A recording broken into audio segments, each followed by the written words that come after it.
Hello yes welcome to our channel. ప్రస్తుతం మనతో పాటు ఉన్నారు న్యూట్రిషనిస్ట్ వినయ్ గారు. సార్తో మాట్లాడి ఈరోజు మనం ప్రతి ఒక్కదానికి న్యూట్రిషనిస్ట్ అనగానే మన బాడీలో ఉండేటువంటి వాటికి న్యూట్రిషన్ వాల్యూ ఏ విధంగా వెళ్తుంది అనే వివరాలు అడిగి తెలుసుకుందాం. నమస్తే సార్. నమస్తే. సార్, బాడీలో ఉండే ప్రతి ఒక్క పార్ట్కి ఖచ్చితంగా న్యూట్రిషన్ అందాలి, లేదు అంటే సో ప్రాబ్లమ్స్ వస్తూ ఉంటాయి అంటారు. So first of all diabetic ఉన్న వాళ్ళకి ఏ విధమైనటువంటి న్యూట్రిషన్స్ కావాలి, వాళ్ళు తీసుకునే డైట్ విధానం ఏ విధంగా ఉండాలి అంటారు? ఫస్ట్ ఆఫ్ ఆల్ డయాబెటీస్ అంటేనే మనం అర్థం చేసుకోవాల్సిన విషయం అదొక మెటబాలిక్ డిజార్డర్. సో అంటే పేరులోనే ఉంది డిజార్డర్. సో మన రెగ్యులర్ థింగ్స్ ని ఏదైతే మన మెటబాలిజం ఆర్డర్ లో ఉండాలో అది ఆర్డర్ తప్పింది. సో అసలు ఆర్డర్ ఏంటి అని అర్థం చేసుకోగలిగితే డైట్ ఏంటి అన్నది ఈజీగా అర్థమవుతుంది ఎవరికైనా సరే. మన బాడీ నేచురల్ ఆర్డర్ ఏమి అంటే ఫస్ట్ ఆఫ్ ఆల్ నేను చెప్పే ఒకే ఒక సూత్రం ఎవరికైనా, ఫాలో సన్ రైజ్ సన్సెట్. సూర్యోదయం అయినప్పుడు మన బాడీ మెటబాలిజం బాగా పీక్లకి వెళ్తుంది, స్లోగా రైజ్ అవుతూ సూర్యాస్తం అయ్యే టైంకి ఇలా డౌన్ అవుతుంది, గ్రాఫ్ లాగా, ఒక పిరమిడ్ లాగా. సో అంటే ఇది ఫాలో అవ్వాలి మనం. అంటే ఏంటి, మెటబాలిజం పెరుగుతున్నప్పుడు మనం హెవీ ఫుడ్స్ ని తీసుకోవడం. హెవీ అంటే నా ఉద్దేశము జంక్ అని కాదు, మళ్ళీ హెవీ అంటేనే ఇంకా అయితే బిర్యానీ తినచ్చా, అది తినచ్చా అని కాదు. న్యూట్రిషియస్ గా అంటే మళ్ళీ ఇక్కడ ఏమొస్తుంది అంటే మన డైట్ లో ఎప్పుడైనా సరే మేజర్ మీల్ అంటే దాంట్లో ఖచ్చితంగా మనం ఉండేటట్టు చూసుకోవాలి. ఏంటంటే ప్రోటీన్స్ ఖచ్చితంగా ఉండేటట్టు చూసుకోవాలి, especially diabetes most important. And తర్వాత ఫ్యాట్స్ ఉండాలి. చాలా మంది ఈ మధ్య కాలంలో నేను గమనించింది ఏంటంటే గుడ్డు తింటున్నారా అంటే తింటాను, వైట్ తింటాను, ఎల్లో తినను. ఎందుకు అంటే ఫ్యాట్ కదా, గుడ్ ఫ్యాట్ అది చాలా అమృతం లాగా. చిన్న పిల్లలకైతే అదొక్కటైనా పెట్టి వైట్ పడేసినా అది పెట్టండి అని చెప్తాం. అంత మంచి ఫ్యాట్స్ ఉంటాయి దాంట్లో. ఒక్కొక్కరు ఒక్క విధంగా చెప్తున్నారు ఏం తీసుకోవాలని. సో అది ఫ్యాట్, అది చాలా మంచి ఫ్యాట్, అది ఎప్పటికి కూడా నెగ్లెక్ట్ చేయొద్దు దాన్ని. సో అది తినండి. అలానే టూ మచ్ తినేయండి అని నేను చెప్పను, మోడరేట్ గా మీ బాడీకి రిక్వైర్మెంట్ తగ్గట్టు. ఫర్ ఎగ్జాంపుల్ 4 eggs తింటే అందులో ఒకటి ఎల్లో ఉండాలి అంటారు, అంతేనా? 2 ఉండొచ్చు. కానీ 4 కూడా మీరు 4 ఎందుకు నీడ్, మీకు 4 అవసరమా అది కూడా చూసుకొని తినాలి. అలానే 4 తినండి. దెర్ ఆర్ సమ్ క్లయింట్స్ 6 తినే వాళ్ళు కూడా ఉన్నారు రోజుకి, బట్ నీడ్ అది ఎంత నీడ్, రిక్వైర్మెంట్ ఎంత ఉంది వాళ్ళకి, అసలు అవసరం ఏంటి, అంత ప్రోటీన్ అంత ఫ్యాట్, దాన్ని బట్టి మనం చెప్తాం తప్ప ఊరికే ర్యాండమ్ గా 4 తినండి, 5 తినండి, 3 తినండి మంచిది కాదు. ఈవెన్ ఒకటి తింటే కూడా కొంతమందికి ఎనఫ్ ఉండే కేసెస్ ఉన్నాయి. సో కాబట్టి ఫస్ట్ ఆఫ్ ఆల్ ప్రోటీన్ ని బ్యాలెన్స్ చేసుకోవడం డైట్ లో. 2 ఫ్యాట్ ని ఇందాక చెప్పినట్టుగా. తర్వాత ఫైబర్, మంచి good amount of fibre. So fibre అంటే మీరు సపరేట్ గా ఏం లేదు, మంచి గుడ్ అమౌంట్ ఆఫ్ వెజిటబుల్స్ ని, ఫ్రూట్స్ ని, అలౌడ్ ఫ్రూట్స్ ని. అండ్ ఒకవేళ డయాబెటిక్ కండిషన్లు అయితే చూసుకొని ఆ ఫ్రూట్ ని కూడా సీక్వెన్స్ లో, అంటే ఫస్ట్ ఫ్రూట్ అయితే తినకుండా ఎంటీ స్టమక్ అలా కాకుండా, సో ఆఫ్టర్ సలాడ్ తో పాటు కొద్దిగా తినచ్చు ఏ ఫ్రూట్ అయినా సరే. సో అలా ఫ్రూట్స్ ని ఫైబర్ కావచ్చు, and vitamins, minerals in the form of nuts, healthy nuts and seeds. ఇలా మనం మేజర్ మీల్ లో, అంటే ఆఫ్టర్నూన్ కావచ్చు లేదా మార్నింగ్ బ్రేక్ఫాస్ట్ అప్పుడు కావచ్చు.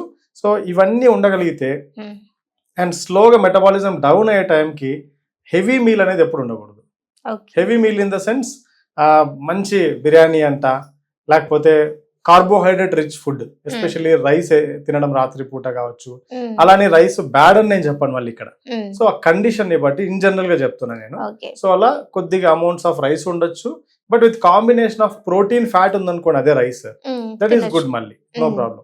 అలా అండ్ ఫుడ్ పార్ట్ పక్కన పెడితే మోస్ట్ ఇంపార్టెంట్ పార్ట్స్ ఏంటంటే physical activity.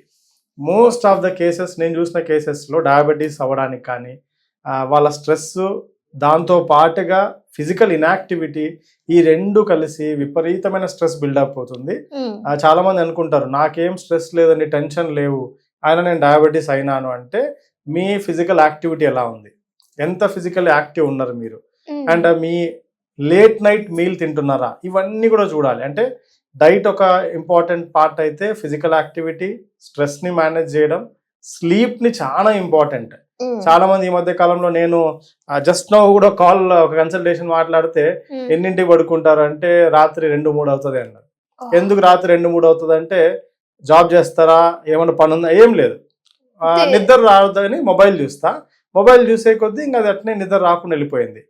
First of all మీరు ఆ మొబైల్ చూడడం వల్లే మీకు నిద్ర రావడంలే, ఉమ్. నిద్ర రావడంలే అని మళ్ళీ మొబైల్ మళ్ళీ చూస్తున్నా mobile అని చెప్తారు. చూస్తున్నా. సో అది కంప్లీట్లీ అంటే వాళ్ళని వాళ్ళు ప్రిపేరింగ్ ఫర్ ద డెత్ అని చెప్తాను నేను.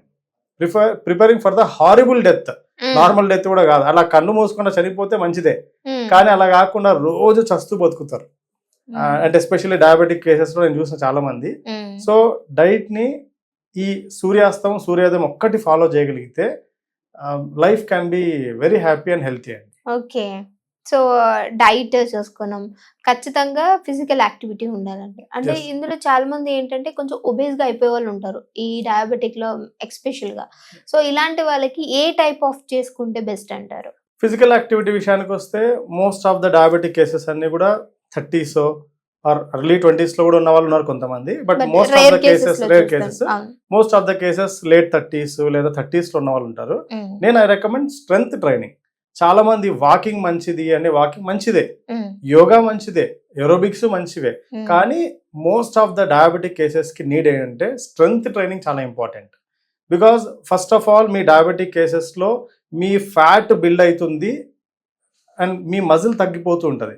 మీరు మజిల్ని కనుక పెంచగలిగితే ఆ ఫ్యాట్ని కొంచెం డైట్తో మేనేజ్ చేసుకొని అగైన్ మళ్ళీ స్ట్రెంగ్త్ వల్ల వెయిట్ లూజ్ అవుతారంటే నో.